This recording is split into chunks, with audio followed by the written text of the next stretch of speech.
The Consulate General of India in New York has warned applicants about travel agents overcharging for consular services such as visas, OCI cards and passports. Reports indicate that fees charged by these agents are often significantly higher than those set by the consulate, with some agents also providing false assurances of expedited services. Additionally, the consulate has identified instances of fake documents being submitted by agents, putting applicants at legal risk. Applicants are urged to use only official channels such as the consulate's website or VFS Global for consular services and to be cautious of the fraudulent e-visa websites. The consulate also hosts open house twice a month for in-person queries. This is more of a press, or let's say it's an interaction with the friends from media. It's not a formal press conference. Largely because we have been regularly communicating with you, you have been supporting us in conveying, to the larger community whatever messages, press releases will come across. We also regularly interact with you in different formats. So it's not a press conference, but more of an interaction with you. You live among the Indian communities. You also have a sense of the issues that the communities are facing. You have a pulse of the Indian communities. So it's more of an interaction with you. But we will take this occasion to brief you about some of the initiatives that we have taken, the direction in which the consular services are being upgraded, and also in a way to take your feedback about the issues our community members are facing. We feel that we remain in touch with them directly, but you can also give your comments, your ideas, your suggestions, and if there are any questions specific to any particular consular services, we will be happy to respond to that. Today, deliberately, we have kept it focused on consular activities.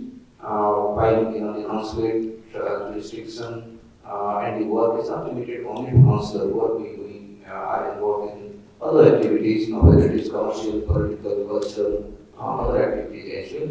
But we thought consular issues are something very important and relevant for the Indian communities. They directly get affected by this. So today's kind of interaction is focused on that.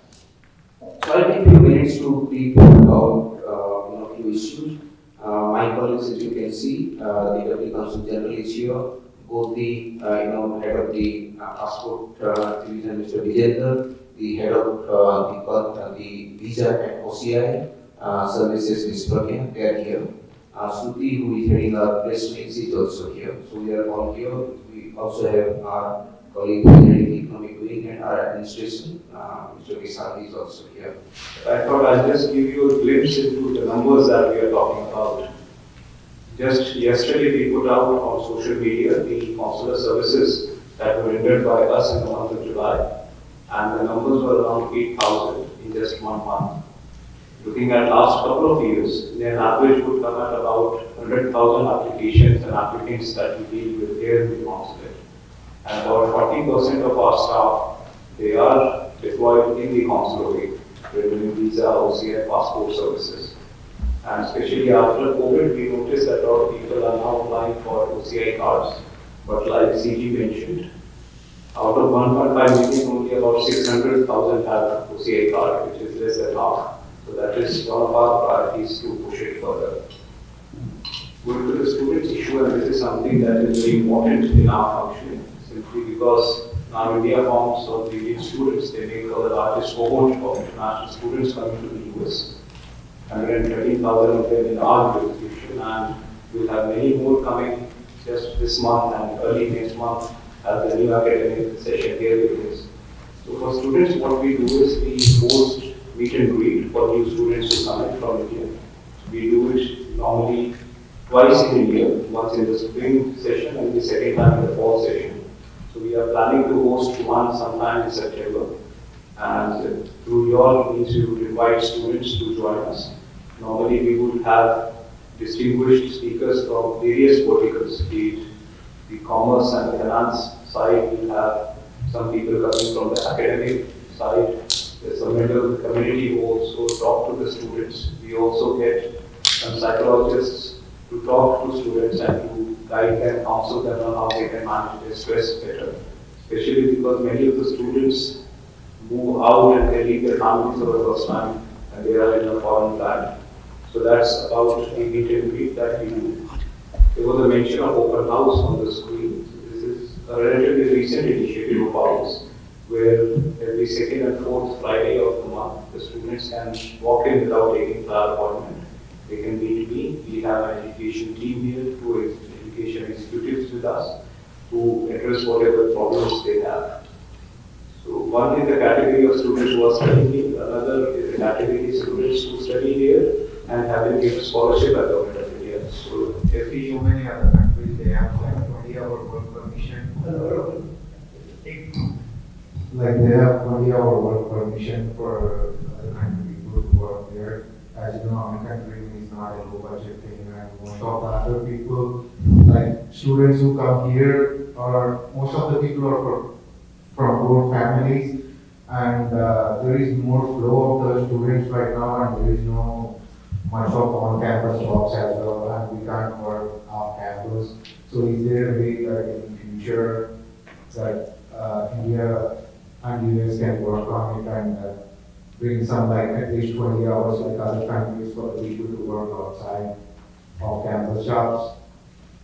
You're suggesting that students from other countries. No, from students from India who come to United States, but other countries have like 20 hours work permit, even for the students, but in United States they don't. They only have the permit to work on campus, they can't work off campus. Okay, but that is applicable to students from all countries or specifically to India?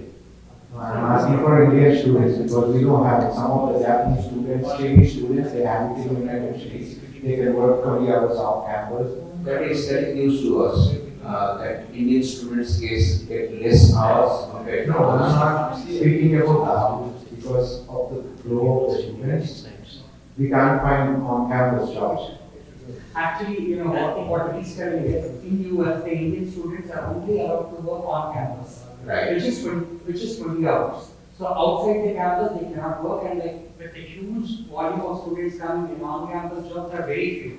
So is there any way, like, you know, the people, you know, the students who are not getting on-campus jobs, legally, at least if they can get 20 hours a week, like other countries, it's like according to them, every other country, it offers its own students like a 20-hour work permit, whether it is on campus or off campus. But here, it's only if you get an on-campus job, you are allowed, otherwise you are not allowed. So this request is whether we could also get that off-campus 20-hour job. Okay. Or it's exactly But different university to university. Some universities they offer day one jobs, like not jobs. Some universities after one semester they allow to campus jobs or outside. So that depends only university to university. But it's not legal to work off campus. No. That the US government has to.